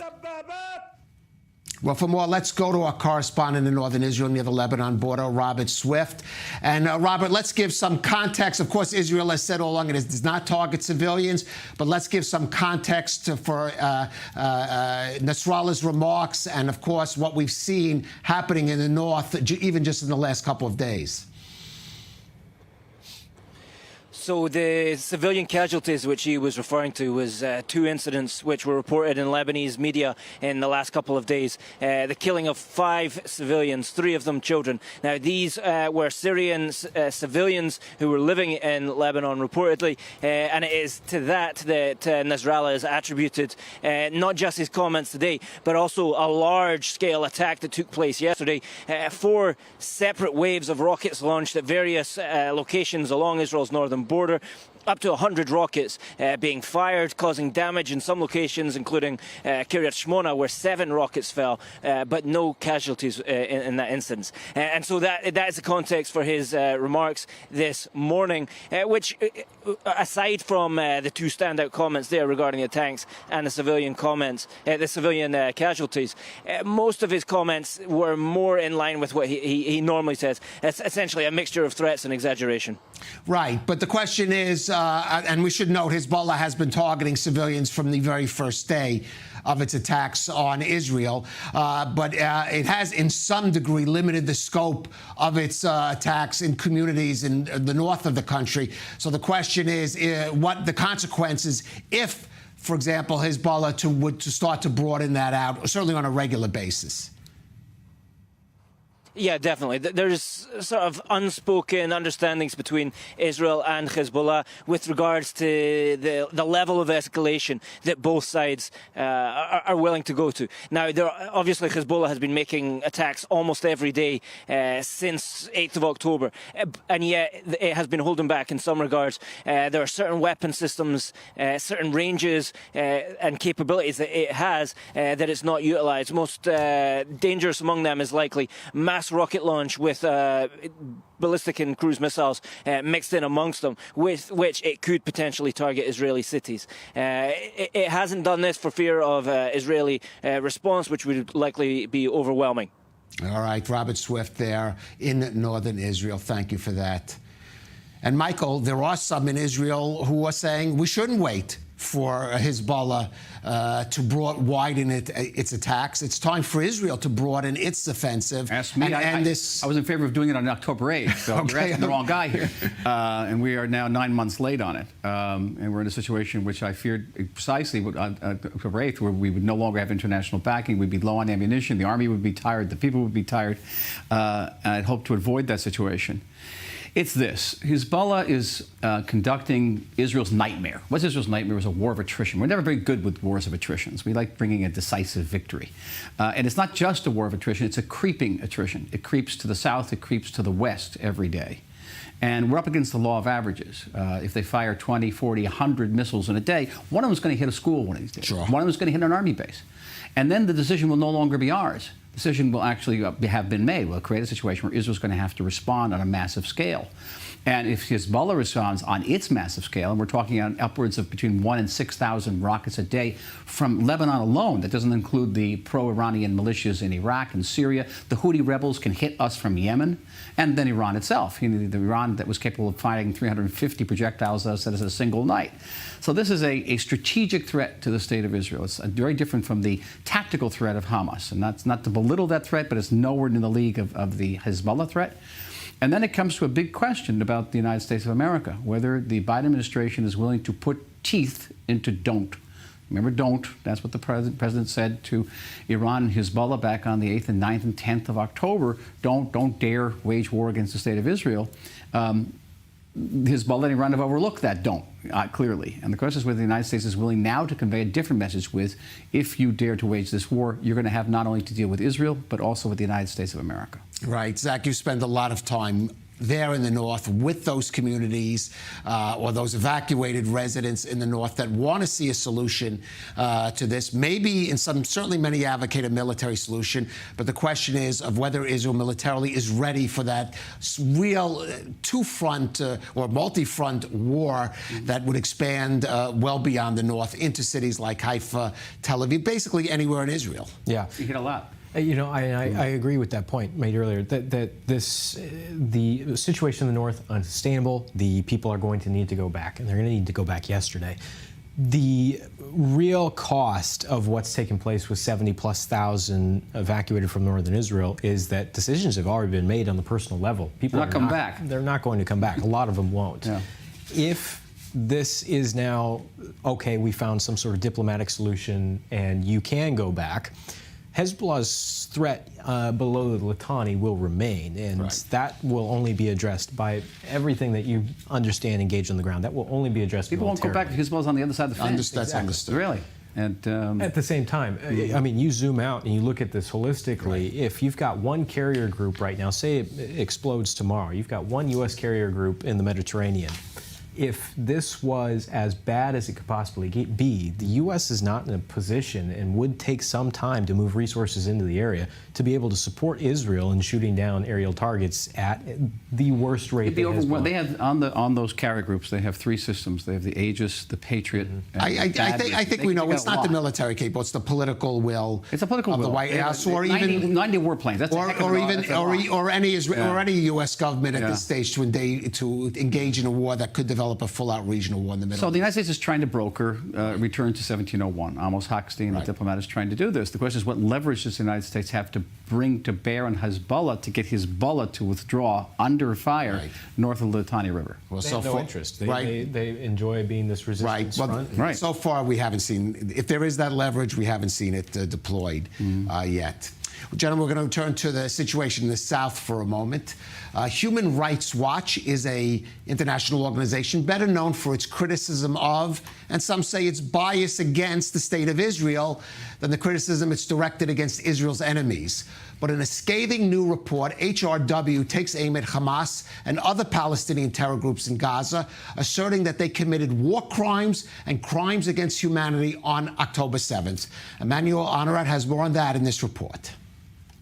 If Israel were looking for more international support, it might have just gotten it. A new 236-page report titled "I Can't Erase All the Blood from My Mind" by Human Rights Watch details how Hamas and other Palestinian groups systematically committed hundreds of war crimes on the 7th of October. A welcome report for Israel, which has been pleading to the world to recognize the nature of the crimes committed that brutal day. Describing numerous accounts of war crimes and crimes against humanity, the report is one of the most in-depth international studies on the surprise Hamas assault. These include the deliberate and indiscriminate attacks against civilians and civilian objects, willful killing of persons in custody, cruel and other inhumane treatment, crimes relating to sexual and gender-based violence, hostage-taking, mutilation and despoiling of bodies, use of human shields, and pillage and looting. Following the publication of the report, Hamas responded in a statement that it was, quote, lies and blatant bias towards the occupation, also demanding a withdrawal and an apology. To drive its point further, the terrorist group added that Human Rights Watch is, quote, echoing the lies told by Israel. Meanwhile, the 236-page report has been 9 months in the making, and Human Rights Watch already reached out to Hamas at the end of February. In a previous 9-page response letter submitted by Hamas on April 14th and cited throughout the report, the group insisted that it is, quote, committed to respecting international and human rights law, and that it has a military doctrine not to target civilians. We have further found that the killing of civilians and taking of hostages were all central aims of the planned attack and not actions that occurred as an afterthought or as a plan gone awry or as isolated acts, for example, perpetrated by unaffiliated Palestinians from Gaza. As such, there is strong evidence of an organizational policy to commit multiple acts of crimes against humanity. We conclude that the murder of civilians and the taking of hostages formed part of the attack and amount to crimes against humanity. With Israel fighting for its image on the global stage and vying for more international support, this report might be too little, too late. Michael, there are some in Israel who might say better late than never from HRW. Others who might say, well, since it continues actually to criticize Israel for war crimes, and it's just an attempt to try to seem balanced. One report doesn't balance out many. But HRW, the fact that HRW is speaking out at this time, as I said, a noted critic of Israel, does have some weight in the, I guess, public discussion and debate over the situation in Gaza and Israel's reaction to dealing with those war crimes. And some Israeli officials were saying today this is just a sugarcoating for the Human Rights Watch, and that it's not going to actually change its colors, and just wait till the report comes out about Israel's behavior in Gaza. It's going to be 10 times worse than that. And yes, and the answer to that is good that it comes, better late than never, and yes, the Human Rights Watch is going to remain the Human Rights Watch related to the state of Israel. I think what the big price that the organization is going to pay is not with Israel. All the people demonstrating in the streets are now going to hate this organization. And we've even seen what happened to AOC in New York when she went to visit the Nova exhibit and talked about the sexual violations and rapes that occurred on October 7th. She's been vilified and demonized. And even domestic anti-Semitism in the United States. And she was demonized for Watch the protests outside these offices now. Right. And we have seen, I should note, there have been UN organizations which have criticized Hamas's actions on October 7th, Zach. But one area, perhaps, in the discussion is not just the protests in the street, but the legal actions being taken against Israel, especially, for example, in the International Criminal Court in The Hague, which is still in that process. And Israel this is one thing to say, Israel is reacting to war crimes and crimes against humanity by a terror group as a justification for its actions in Gaza. Yeah, and let me start first by saying that I've seen some of these war crime investigators. Met one in Ukraine for the Human Rights Watch as well. They do incredible work, and when they are on the ground and when you meet them in the field, they're very dedicated individuals, and they are out there with a purpose. And that is, for the most part, at least in my experience, everyone I've met, is to seek the truth and to compile evidence and data and to present it to the public.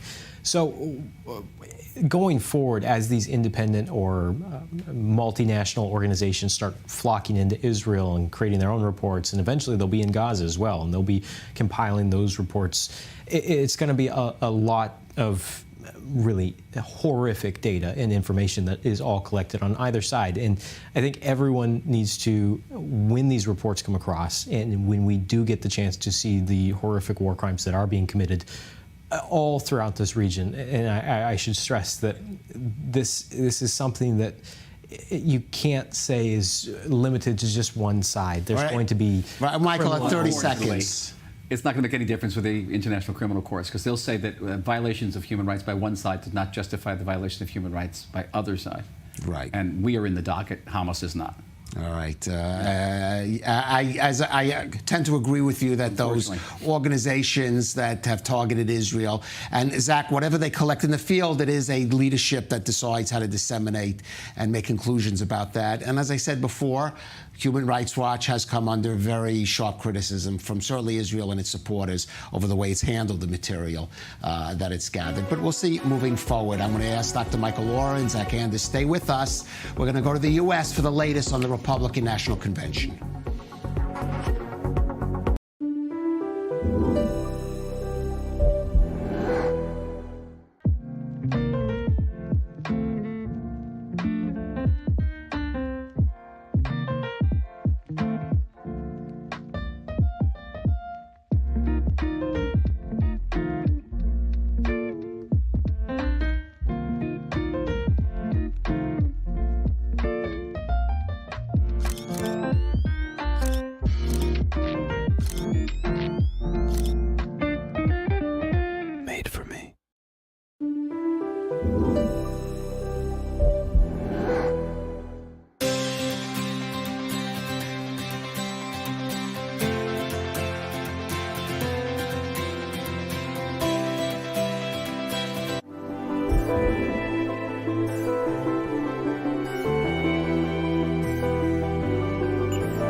This broadcast is brought to you by Israel Bonds, the most direct and impactful way to support Israel.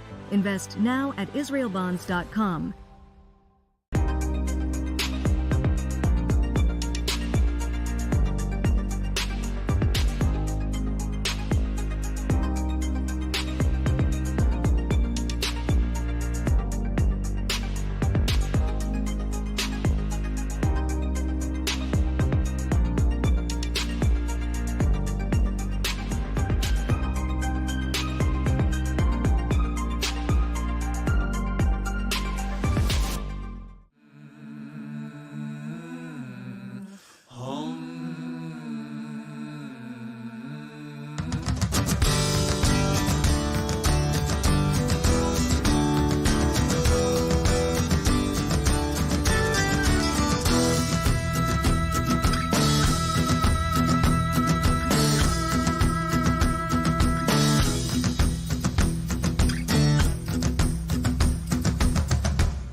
This broadcast is brought to you by Israel Bonds, the most direct and impactful way to support Israel. Invest now at israelbonds.com.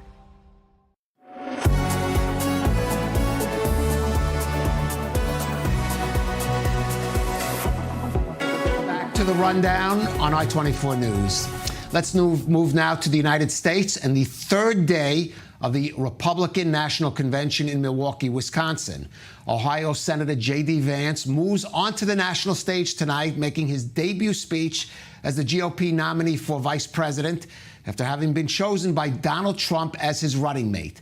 Now, Vance has been characterized as a America First isolationist, but this week he did stress his support for Israel in its war against Hamas, although he advised the government here to, quote, win and end the war in Gaza as soon as possible so that it could make peace with Saudi Arabia and other Arab states in the region.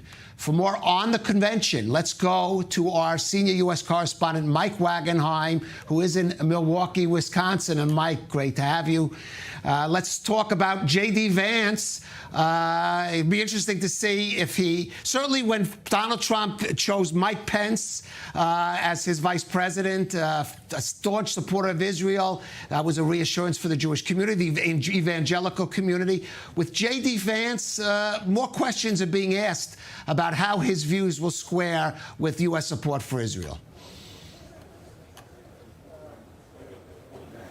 That's exactly right. That's been the talk of the Jewish and Israeli community here in Milwaukee, those that have gathered here for these 4 days. What does J.D. Vance mean? What does his philosophy mean? What does the fact that he was handpicked by Donald Trump mean for the future of the U.S.-Israel relationship under a Republican White House and possibly a Republican Congress? You mentioned Vance's comments about wanting Israel to wind down the war as quickly as possible. Well, last night here, the head of the Republican Jewish Coalition, Matt Brooks, took to the dais in an early evening speaking slot. He cheered the crowd, got them up on their feet, said cheer for Israel, and then tried to contrast that with the Democratic convention, saying if you did that there, they'd boo you right off the stage. We talked to Brooks backstage, though, and asked him, hey, can the likes of Donald Trump and J.D. Vance, when making comments saying Israel has to wrap up the war as quickly as possible, how can that be justified as a pro-Israel stance? Here was the answer from Brooks last night.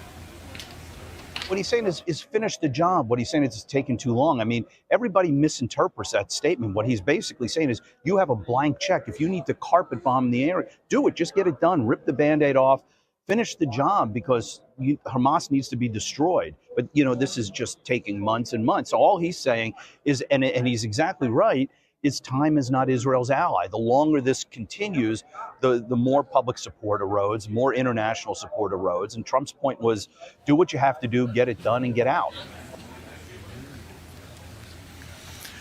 Speaking about the war and the hostages, Kalev, the family of Omar Nutra, a Long Island-born Israeli-American citizen taken captive on October 7th, will speak here tonight at the convention. And right ahead of them will be Shabbos Kestenbaum, a Harvard University recent graduate who's suing the school for its failure to protect Jewish students on campus in the post-October 7th environment. We asked Elizabeth Pipko, a Jewish RNC spokeswoman who was one of the founders of the so-called Jexodus movement to to try to move the vote away from Democrats and to Republicans within the American Jewish community. We asked her, can the Republican Party really consider itself the most friendly party to Jews when still avowed anti-Semites and Holocaust deniers are given a platform within the party? Here's her answer. I'd say criticism when it comes to an issue this important is always fair, right? I think both parties have made mistakes. I think everybody can do better when it comes to things as important, for example, as fighting anti-Semitism. What I will say is that when anti-Semitism exists in our party, in the fringes, yeah, people don't always call it out as they should, and I always have stood on the front lines of calling it out. However, if it ever exists in our institutions, in places where it can actually have some kind of an impact, I've always seen the Republicans move forward and make sure it's called out or eliminated. I can't say the same for the other side. I can't say that we've had Congress members that have come out and said it's all about the Benjamins and called Bibi Netanyahu every name in the book and so many other things that should never have been said and then been, called out for it. You'll hear comments here and there, but they still have their seats, they still have their power, and I think that's a giant problem, especially in the wake of what we saw on October 7th. Well, Kalev, while those in the pro-Israel community and the American Jewish community here in Milwaukee try to drum up the vote here in the U.S., there's work to be done overseas as well. We spoke here with Mark Zell, the head of Republican Overseas Israel, and asked him, does it really make a difference, that small American-Israeli segment that may vote in the general election? Can it really play some sort of significant role? He pointed us to a little bit of history and said, yeah, it can, and that's why there's so much being invested by him and others to try to make sure that as many Israeli Americans vote as possible for the Republican ticket this year. Here's Mark Zell. We have. Now, I can just give you an example just to answer your question about the impact. In the year 2000, the President of the United States was elected by 537 votes from 3 counties in southern Florida. That same election, 1,200 U.S. voters from those same counties voting absentee ballot from Israel cast their ballots. Had they not done so, the election would have changed and history would have changed as a result. This election cycle looks like it will be close in many of the swing states, particularly where large states where there are significant Jewish populations, where we have large numbers of U.S. citizens living in Israel. Pennsylvania is a good example. Michigan, you'll see. Even in places like Minnesota, we just the other day found 100 Minnesota votes in Israel. Even the family wasn't aware that they even had the right to vote.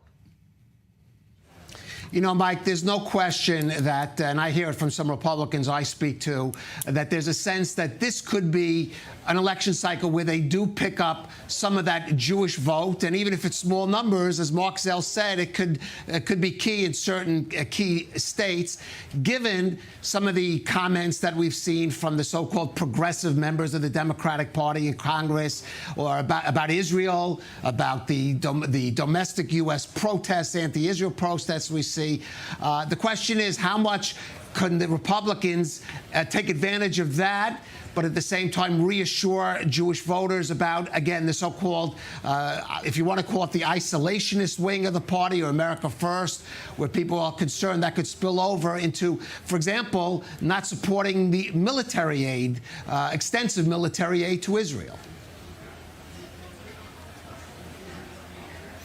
I actually spoke with a Republican Party insider a little bit earlier today, someone tied to Donald Trump himself within the pro-Israel community. He said there's been a movement kind of behind the scenes to move Israel funding away from the foreign aid category, which has such a taboo about it, especially nowadays, and move it into the defense sector, into the defense budget, to try to steer clear of these controversies surrounding foreign aid, especially with the isolationist wing of the Republican Party now in such command of the party. That's one thing that's being done behind the scenes. But Matt Brooks, in his briefing with the reporters last night, he said, listen, whatever J.D. Vance does, he's following the lead of Donald Trump. And whatever Donald Trump does, he's following the lead of his voters, the people who put him in the White House. And if you look at what transpired here last night and the reaction that Brooks got, and I'm sure the reaction that other pro-Israel supporters will get when they're up on the dais, it's more telling than anything, rather than the views of J.D. Vance, where the party really stands stands. And he, at least, Brooks that is, feels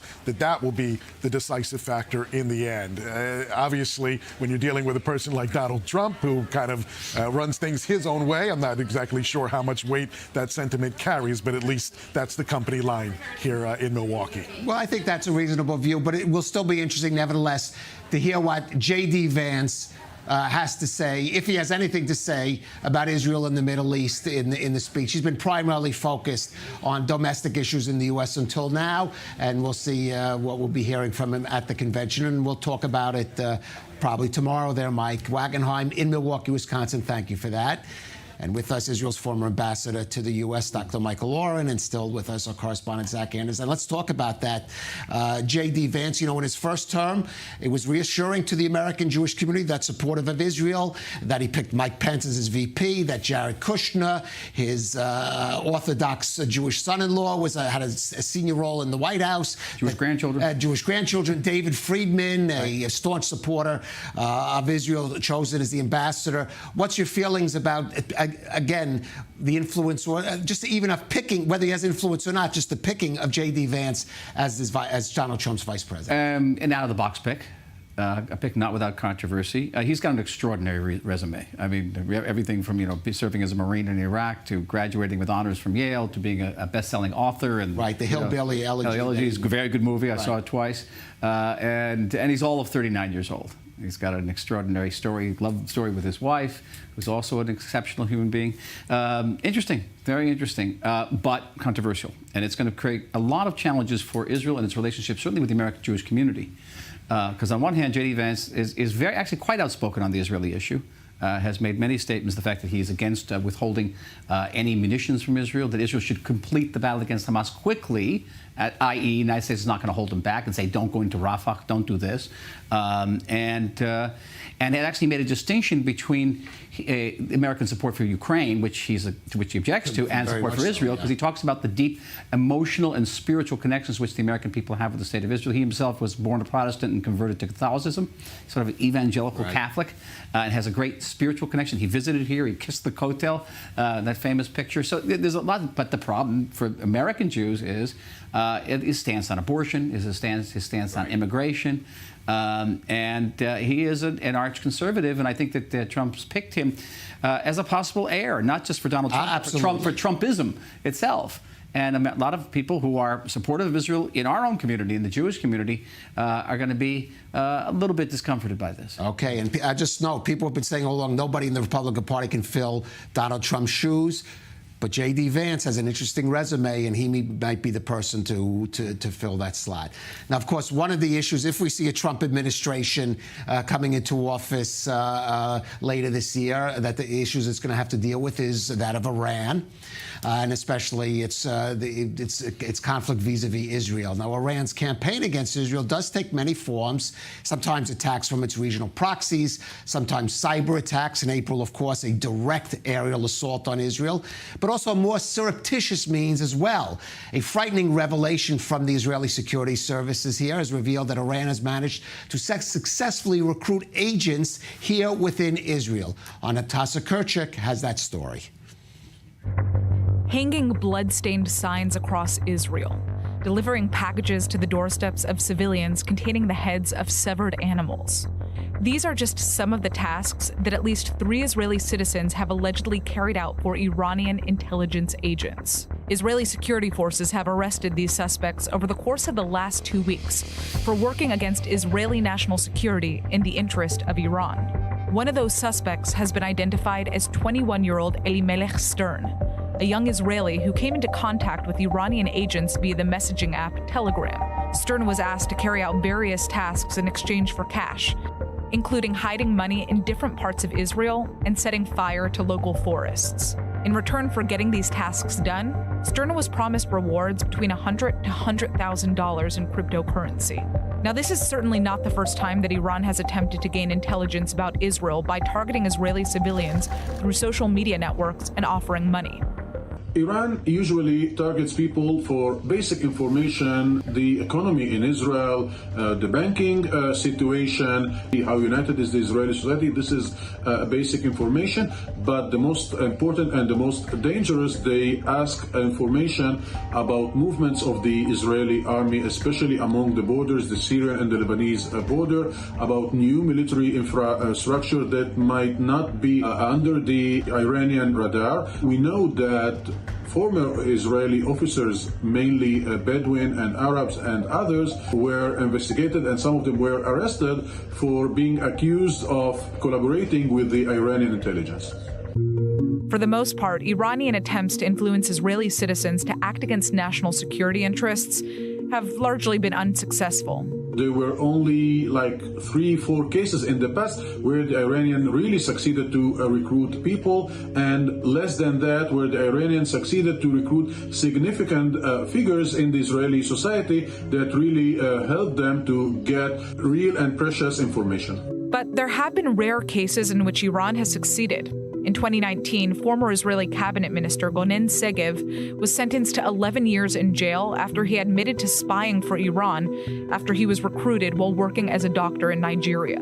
Much of the information that Iran attempts to uncover is passed along to its proxy groups in the region, like Hamas and Hezbollah in Lebanon. And since the start of the Israel-Hamas war, the Hezbollah terror group's success in targeting sensitive Israeli military infrastructure may indicate that Iranian agents have more access to internal Israeli intelligence than suspected. We saw in this war, unfortunately, that Hezbollah targeted important military infrastructure, and this information, of course, is not reduced to Hezbollah. It is shared with the Iranian Revolutionary Guard and all the allies of Iran. So it proves that they have enough good information to hurt some sensitive infrastructure in Israel. For now, Israeli security agencies are warning Israelis to be wary of the anonymous messages that they receive on social media networks, and to watch out for websites offering money for casual jobs. Fascinating report, Zach, but let's tie that actually back now to the Iran story, to our discussion about, for example, what the Trump administration, which was certainly that one issue in which they were together with Israel on dealing with Iran, pulling out of the nuclear deal, targeting Salameh out of the IRGC, and how a second Trump administration also may be dealing with Iran. Yeah, and J.D. Vance, I've been watching the coverage out of the convention, made a comment about we got to be through with these little bombing runs, that we're going to hit Iran, we need to hit Iran hard.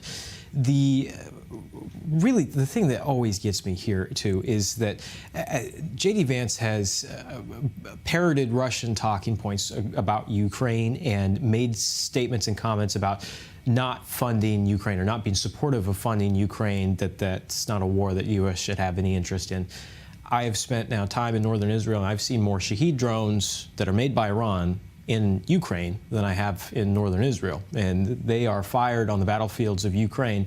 The complexities and the connectedness of the conflict that's taking place, it's going to be interesting to see how American policy under a new Trump administration would take shape in regards to that conflict versus the conflict with Iran and with Israel taking shape in the Middle East versus what's happening in Eastern Europe. Because if you are an enemy, if Iran is your enemy, then Russia and Iran are the closest allies in this conflict in Ukraine that you could possibly find. Russia is your enemy, too. An interesting complexity, right, because we know that the former president and maybe future President Trump doesn't like to publicly criticize Russia. But Michael, let's go back to your point about Israel taking decisive action against Hezbollah, because if it were to do so, it's very likely it would find itself in a more open confrontation with Iran, as we saw in April when Iran. Yeah. And the question is how the U.S., either with the Trump administration or not, would respond in If there's going to be a Trump administration, it's a long way. It's January. That's a long way away. That's many, many months. But are you anticipating a full-out war with the? We could have one while we're sitting here. Okay, literally while we're sitting here. I want to put a different context. Okay. That is, if we have time, and that is, I'm no prophet, but last October 5th, giving a talk in Dallas, and I said there's going to be a war soon between Israel and the Palestinians, because Iran will not sit quietly while Saudi Arabia gets nuclear power from the United States. Not a prophet, but that I felt very strongly about that. And there were other reasons, not just that. And one of the reasons was that the Iranians were looking at the surveys in the United States and they were afraid of the return. They're frightened of the return of Donald Trump. They don't want to deal with Donald Trump. They'd rather deal with a Democratic administration, which the Iranians know is going to try to restore the JCPOA and is not going to take any counteroffensive action against Iran, irrespective of whether Iranian proxies are firing at American troops dozens of times. They prefer that. And I got, some people didn't like me saying this and said they interpreted it as being pro-Trump. It wasn't. It was just an obvious thing. But I want to say right now, Israel is in a very perilous situation because the Iranians now are internalizing it. There's a very good chance there's going to be a Trump administration, which means they have a window.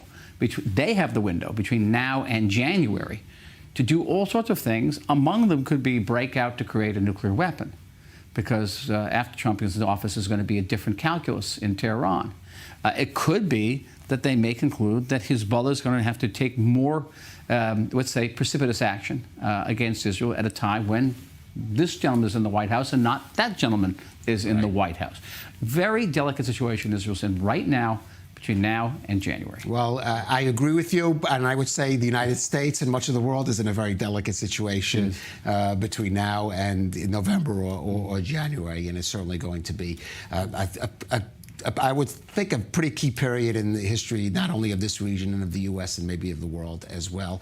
Ambassador Dr. Michael Oren, Zach Andis, thanks for joining me. We're going to stay a little focused now on Israel's north, where those attacks from South Lebanon are increasing, with the rocket barrages there against communities continuing, and the fear of escalation, as we just reported, becoming more and more real.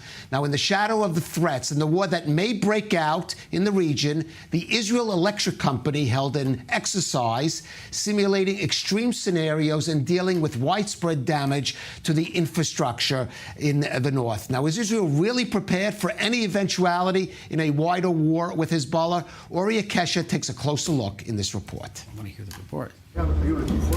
Thank you, sir.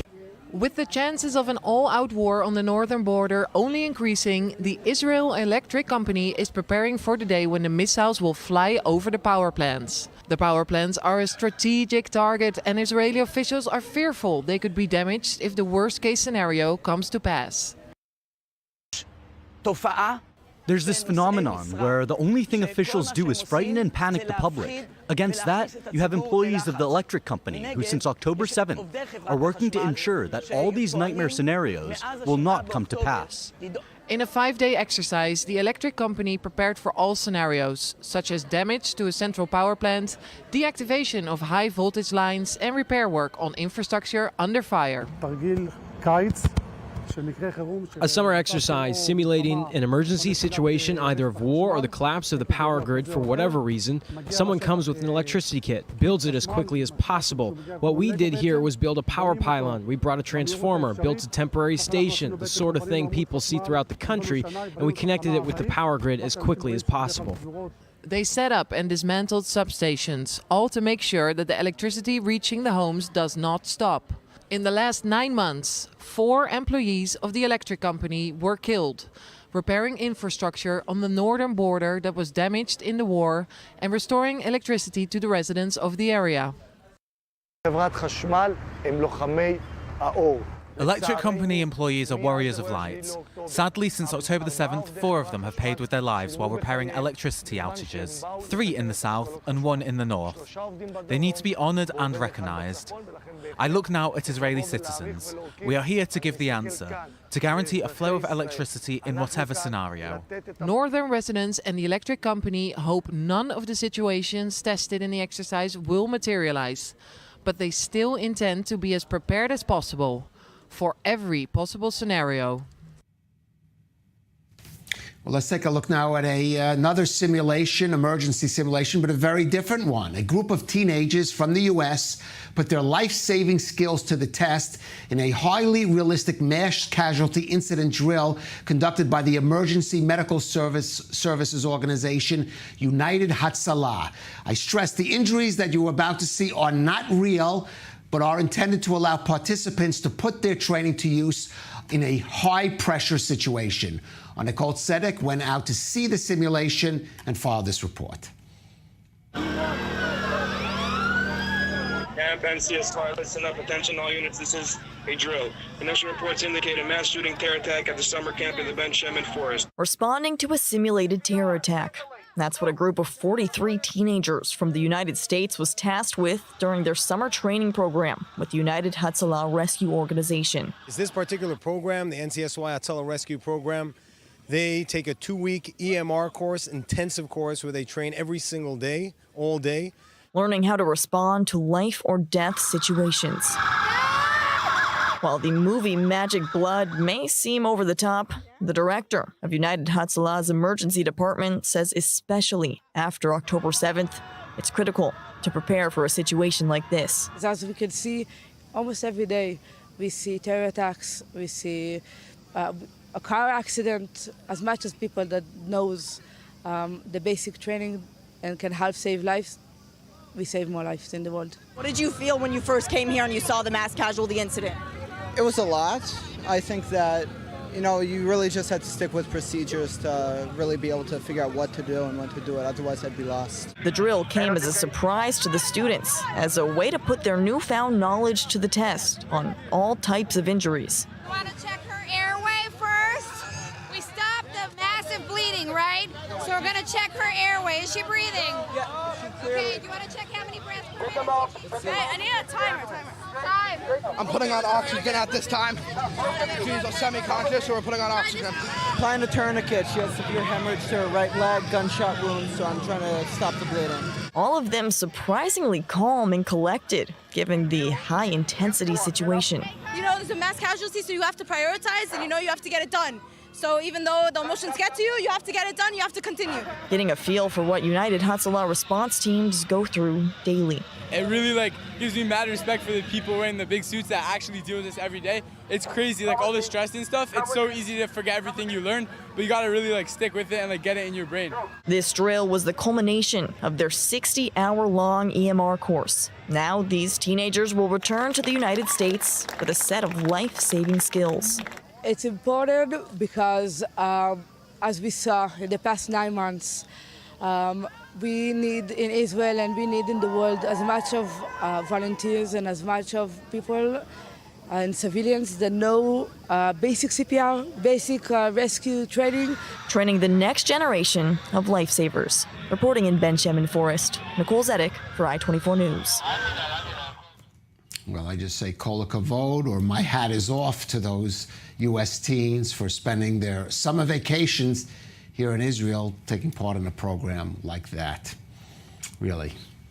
Anyway, that is our program for this evening. Of course, you can continue to follow us on our website or our various social media platforms. We'll be back tomorrow with a whole new program. So catch the rundown here on I-24 News.